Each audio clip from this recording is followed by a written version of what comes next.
un gusto estar con ustedes en esta inauguración de este instituto. Yo creo que es importantísimo que existan más en todas las provincias, ¿no? En general solemos mirar a la capital federal para la solución de los problemas y nos olvidamos que hay provincias como Tucumán, ¿no? Que con una universidad, un espacio universitario tan importante como tiene, seguro que hay materia gris como para que en realidad nos proveen de soluciones a nosotros allá en la capital, más soluciones y que podamos canalizarla realmente para resolver los problemas que tenemos, ¿no?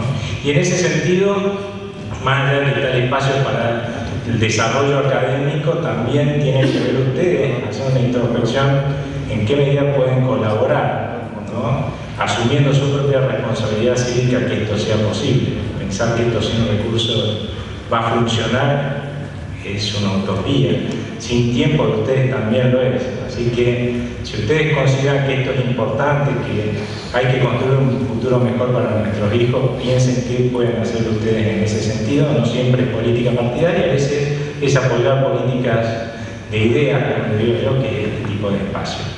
Bueno, ahora vamos a lo que por ahí les puede interesar, que es la coyuntura, mucho más, porque estamos todos preocupados qué es lo que va a pasar en los próximos meses en la Argentina, y claramente ahí está el mensaje de que a nosotros se nos cayó el mundo encima. Cuando uno empieza a analizar los datos de la economía, y no yendo muy lejos a lo que es Sudamérica, nos encontramos que en el año pasado, tomando los datos del sector privado, fuimos el segundo país con peor performance en términos del nivel de actividad. El único país que le fue peor que a nosotros fue Paraguay. Y Paraguay tuvo actos a una crisis política o una sequía. Tengan en cuenta que Paraguay es eminentemente agropecuario, ¿no? Así que se justifica que le haya ido tan mal. Incluso por ahí, bueno, si tomáramos los datos del INDEC, solo Brasil se sumaría a los que le fueron peor que la Argentina. Lo malo es que para este año estamos esperando exactamente lo mismo, ¿no? Que seamos el segundo país al que le va a ir peor. En los consensos esa es la expectativa de los economistas, y fundamentalmente el que le va a ir peor es a Venezuela, ¿no? Que si bien ahí ven que va a tener un crecimiento moderado, muy probablemente incluso tenga una recesión durante el año en curso. Y cuando uno mira y sigue analizando, ve que, y por ejemplo en este gráfico ustedes pueden ver en las linitas azules cuál fue la variación de las reservas desde el 1 de enero del 2012 hasta ahora, y en las celestes durante todo el 2011, y fíjense que las que están del lado negativo, ¿cuáles son nuestros países? Venezuela y Argentina. O sea, que estamos empezando a encontrar demasiadas coincidencias, y lamentablemente la Argentina ha tenido mucha peor evolución de las reservas. Y cuando uno mira el endeudamiento de los países de la región, descubre que logran colocar deuda entre 10 y 30 años a tasas de interés de no más del 5,5%. La Argentina, si uno quisiera colocar deuda, tendría que pagar tasas del 13% para arriba. En todos lados llueven dólares. El mismo Mujica dice que ya están atorados de dólares, ¿no? Y a nosotros, esta lluvia de dólares que hay en todo el mundo parece que nos agarró en vez de con una cuchara, con un tenedor, ¿no? Entonces tendríamos que empezar a ver qué es lo que está funcionando mal en nuestro país para ver por qué nos pasa esto, ¿no? Porque tenemos un tenedor en un momento que realmente es tan favorable.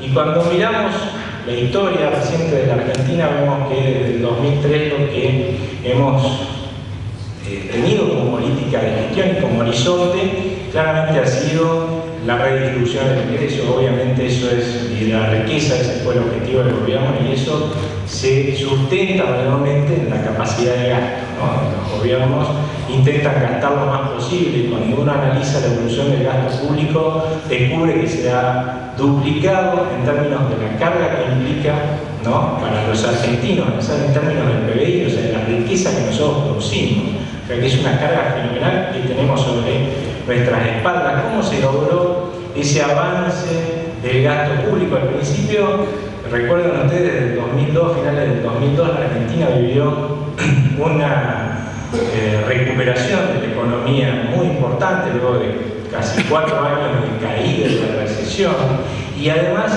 esa recuperación económica vino acompañada con un viento muy favorable internacional, precios internacionales muy buenos, tasas de interés bajísimas, mucha liquidez en todo el mundo y bueno, y eso nos facilitó muchísimo el crecimiento, ¿no? Además de recuperarse, crecimos un poco más todavía y aportó a la recaudación tributaria, pero no solamente eso, sino que como había sectores que se estaban viendo beneficiados por la recuperación, también por el hecho de que los precios de los commodities que estábamos vendiendo evolucionaban favorablemente, bueno, el gobierno les puso el ojo y a través de las retenciones a sectores como el sector agropecuario, como el sector petrolero, le sacó gran parte de su capacidad de generación de renta, ¿no? de su renta. Y así es como llegamos a que el nivel de presión tributaria sobre el PBI, o sea, sobre nuestra producción de riqueza, se duplicó. O sea, con esa mochila estamos pretendiendo que nuestro sector privado, nuestro sector productivo, corra la carrera de la competitividad mundial. O sea, es claramente un disparate. Pero claro, el gran problema que tiene el gobierno es que ellos pretenden seguir gastando. Y ya se empezó a complicar el hecho de recaudar más impuestos. Ahí vino la famosa 125, ¿no? Las retenciones móviles. O sea, si ya hasta ahora venían aportando tanto la gente del campo, que saquemos un poco más. Rebelión fiscal, marcha atrás, el tema de las retenciones móviles. Y bueno, fueron por otra caja que estaba disponible, ¿no? Y entonces nos ofrecieron, pasamos voluntariamente a todo lo que aportábamos a la FJP, al sistema de reparto, como no quisimos, la mayoría no nos pasamos.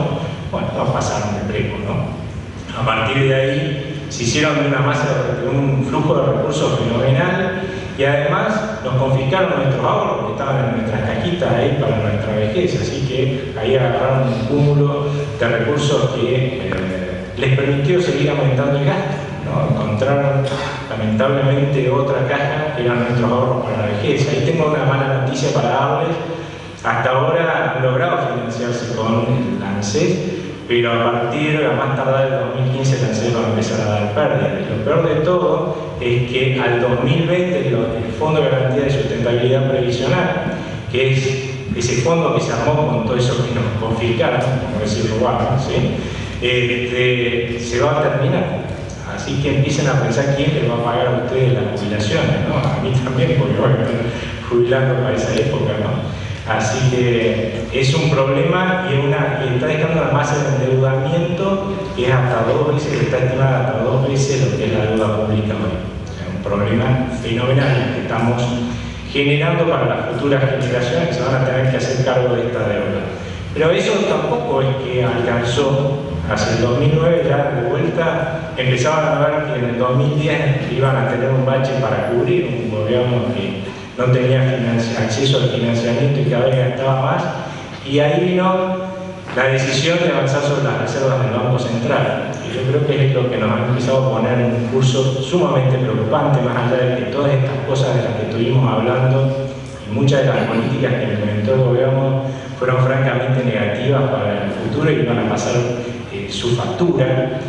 No necesariamente nos ponían en un curso de colisión, pero el hecho de empezar a usar las reservas para financiarse cada vez más la emisión monetaria a través del impuesto inflacionario, la verdad es que empezó a hacer algo que es muy grave, que es sacarle solvencia al Banco Central, una historia que lamentablemente en el pasado ya vivimos.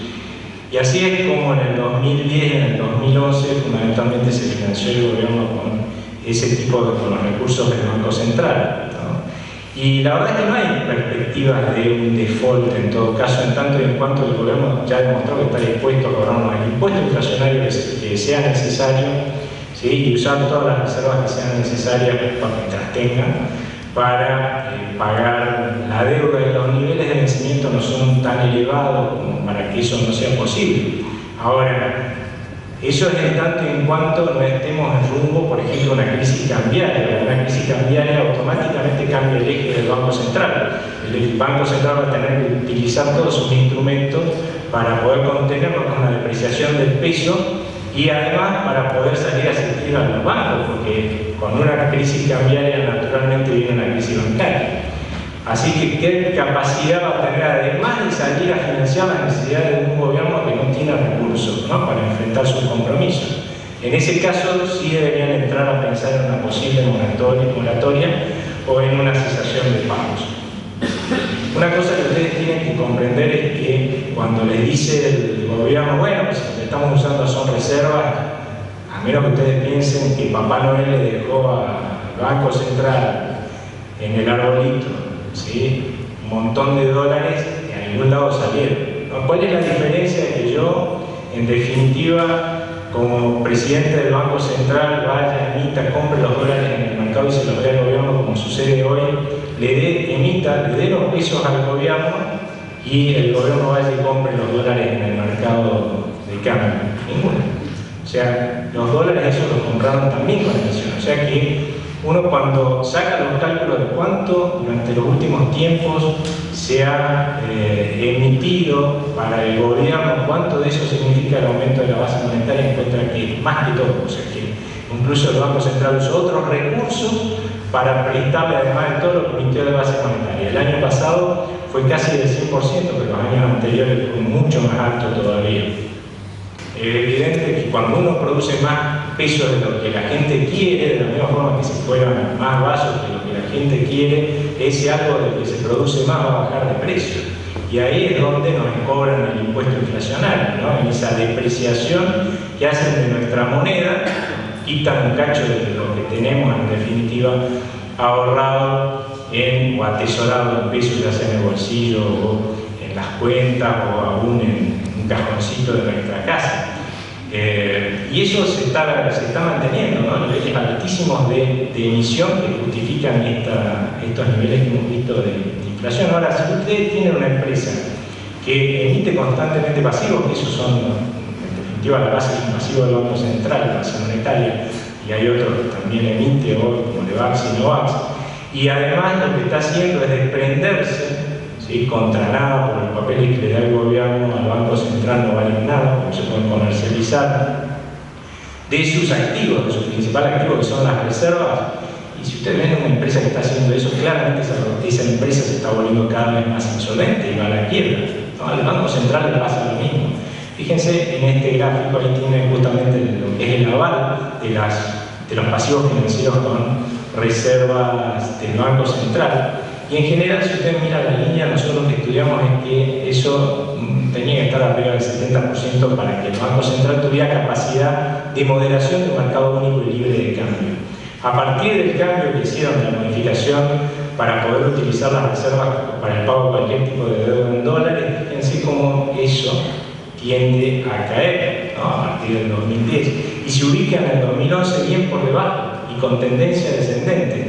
Y ahí ustedes empiezan a entender por qué pusieron el cepo cambiario. Porque la única forma de conseguir mantener moderado el tipo de cambio, en el 2011 se volvió ya una continua pérdida de la reserva, y ellos lo que dijeron es, bueno, una de dos, o moderamos el gasto, que es lo que nos está obligando a financiar al gobierno y a emitir cada vez más, a desprendernos de las reservas, o ponemos un cepo y lo sacamos a todo el sector privado de la posibilidad de comprar dólares y nos quedamos como monopólicos de la compra de dólares. Y esa fue la decisión, y se modificó la carta orgánica del Banco Central para ya ni siquiera tener casi límites para poder financiar al sector público. Así que esto determinó claramente que el Banco Central pudiera, a partir del cepo, mostrarnos o reflejar en mucha menor medida lo que estaba sucediendo, la depreciación del peso. Ellos siguieron financiándose con impuestos inflacionarios. Eso implicó una fuerte depreciación del peso, y de la misma forma que en el 2007 intervinieron en el INDEC para mostrarnos una inflación que no existe, la del 10,8% del 2012, ¿sí?, ahora lo que hicieron fue intervenir el mercado cambiario para reflejar en el tipo de cambio oficial una depreciación del peso que no existe, ¿no? Y hoy, si uno calculara cuál es el valor del dólar, que más o menos andaría en términos de volver a recomponer el balance del Banco Central, claramente es más de 8 pesos. O sea, el verdadero tipo de cambio hoy sería ese si se hubiera mantenido el mercado único libre de cambios y el Banco Central hubiera seguido depreciando el peso para financiar al gobierno todo lo que lo hizo. Con esto, ¿qué quiero decirles? Que cuando ustedes escuchan que un economista sale a decir, bueno, miren, la verdad es que el tipo de cambio no vale 5, sino que vale más de 8, no es que está proponiendo una devaluación. La devaluación ya se hizo. Es una mentira la del gobierno, de la misma forma que la inflación no es 10,8, que el tipo de cambio es 5 pesos, porque lo que se devaluó durante todo este tiempo fue el peso, no el dólar. Eso es lo que no entiende el gobierno por lo visto, ¿no? Cuando uno propone en realidad que el INDEC corrija sus datos y empiece a mostrar la verdadera inflación que ustedes sufren y que va a ser arriba del 20%, no está proponiendo que haya más inflación, ¿no?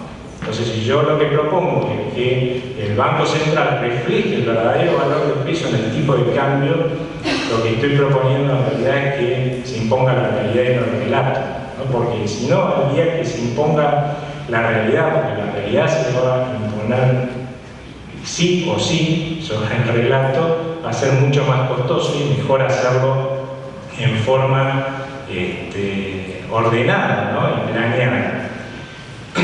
En ese sentido, cuando ustedes ven que el tipo de cambio va subiendo, la brecha cambiaria va subiendo, es porque el Banco Central está emitiendo mucho. Ahora, cuando ustedes ven que pegan fuertes saltos y tienen las oscilaciones estas que, por ejemplo, han llevado a 10 pesos, ahí ya no pueden pensar que es porque el Banco Central ayer emitió muchísimo más pesos, ¿no? Sería utópico. Entonces hay que buscar otra explicación. Y eso también es importante tenerlo en cuenta porque es un termómetro con el que contamos para ver la preocupación de la gente, ¿no? El otro lado de la oferta, que es el Banco Central, es la demanda. Y la demanda somos todos nosotros. Y cuando vemos un gobierno que avanza en la profundización del cepo, que nosotros sabemos que va a fracasar y que nos lleva por mal camino, y nosotros lo que hacemos es salir despavoridos a tratar de disminuir la cantidad de pesos y de activos domésticos que tenemos. Y eso lo hacemos comprando activos externos, ¿no?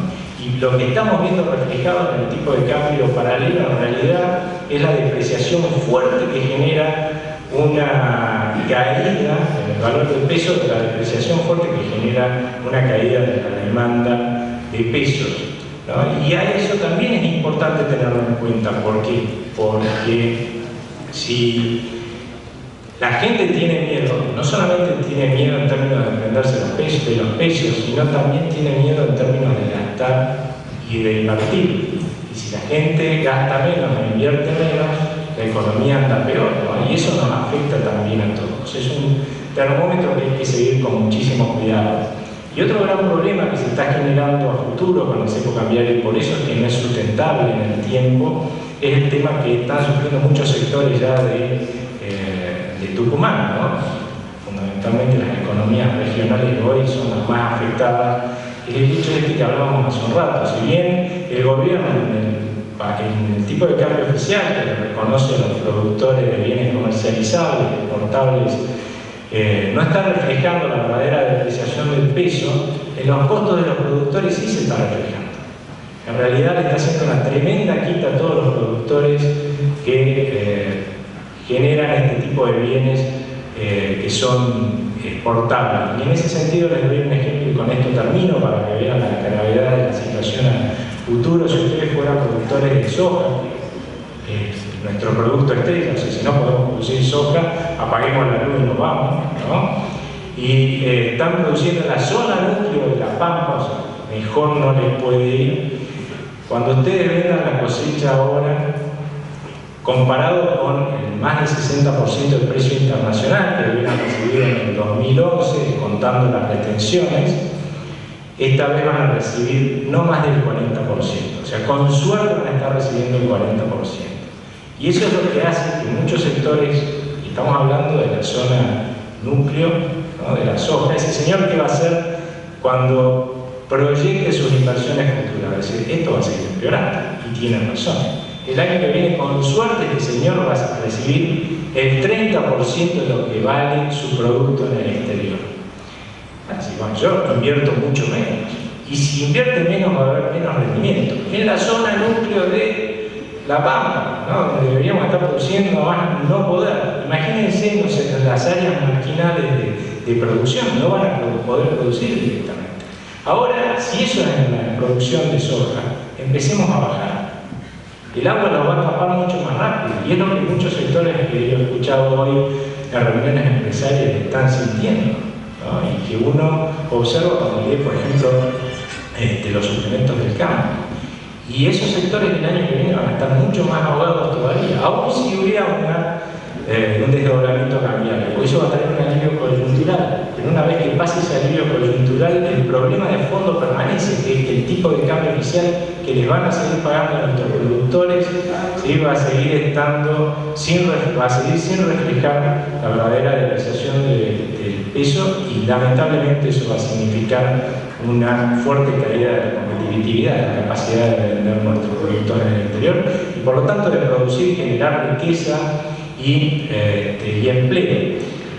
Y cuando uno mira la historia de la Argentina, encuentra que en nuestra historia, en los últimos 70 años, hemos implementado más de 20 programas con controles de cambio.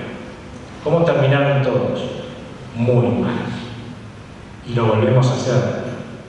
Deberíamos empezar a pensar por qué nos pasan estas cosas, ¿no? Quizás es porque cada uno de nosotros está esperando que otro resuelva los problemas y no nos involucramos individualmente lo suficiente como para que estas historias desgraciadas que ha vivido la Argentina, que vamos a volver a repetir, se vuelvan experiencias, ¿no? Y no las volvamos a vivir en el futuro. Muchas gracias.